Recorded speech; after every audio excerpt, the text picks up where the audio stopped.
Сиздин той алып баруудагы өзгөчөлүгүңүз кандай? Анткени азыр деле жакында бир жумадан кийин той болот экен десе эле баягыны пландайбыз да, кечки саат 6-да башталса 12-де бүтсө, ортодо 3 антракт болот экен, анан первый, второй берилет экен. Анан күнүмдүк эле көрүлүп жүргөн эле оюн зооктор менен коштолуп аягында бата берип бүтүп калат да. Сиздин тамада кызматкериңиздин натыйжасындагы бир өзгөчө форматыңызды айта кетсеңиз. Биздин өзгөчөлүк негизи ошо тойду баштагандан бери эле биздики ушул өзгөчөлүк болгондор үчүнбү, балким биздин баягы эмне той болсо эле туш келди алып бара бербейбиз. Биринчи той ээси менен сүйлөшүп алабыз. Бизге чалганда эле алло, тамадасыңбы, эрлансыңбы, той берели дейт эле, тамада болуп бер дегенде мен биринчи шартымды айтам. Арагы жок тойбу. Мен өзгөчөлүгүм ушул, арагы бар тойлорду алып барбайм.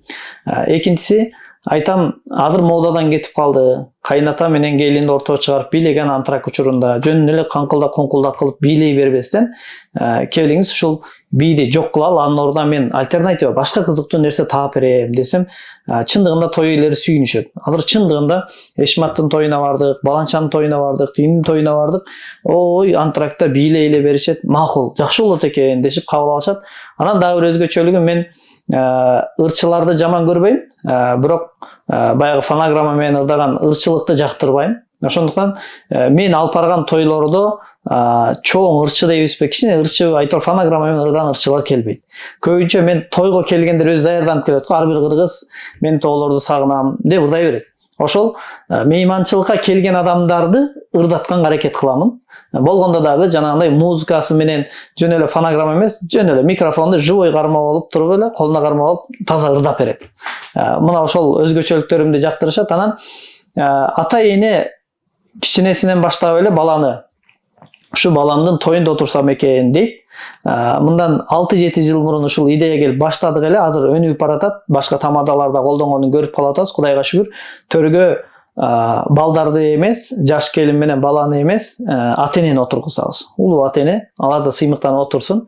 Ал экөө болсо, эми кээ бирөө комментарийлерде башка жактарда ошону көргөндөрдү жазып калышат. Эми ал ошону той болуп атса, эми өзгөчөлөмө эле шундуктанбай эле койбойсуңарбы дешип, бирок кыргызда бар көз тийүү деген бар. Өкөтөң жапжаш болуп турса, жакшынакай болуп отурса, көз тиет экөөнө. Экинчиси болсо, пайгамбар саллаллаху алейхи айткан, аялын кызганбаган эркектер дайыс. Дайыс деген сөз бейиштин жытында жыттабайт. Дайыс деген сөз мындай, кандай десек, кызганбаган, аялын бир баалуу катары көрбөгөн, этибар албаган эркек дегендей. Анан кооз кийинтип алып, өзү жапжаш аялын төргө отургузуп алып, досторум көргүлө мына менин аял болушунча көз тийсин дегендей болуп калат да, маанисичи. Өзгөчөлүгүм ошол. Төргө отургузбаганга аракет кыламын. Дагы өзгөчөлүк. Анан жаш кыздар келет, кээ бирөө ата энеси жок келип алышы мүмкүн тойго.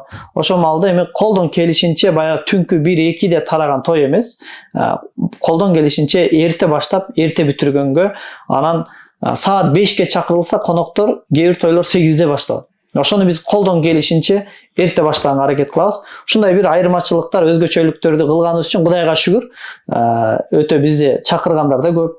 Ош, Бишкек, Жалал Абад, Баткен, Көл, Нарын, Чүй бардык жакта. Өзгөчөлүгүбүздө ушуну сынай алабыз.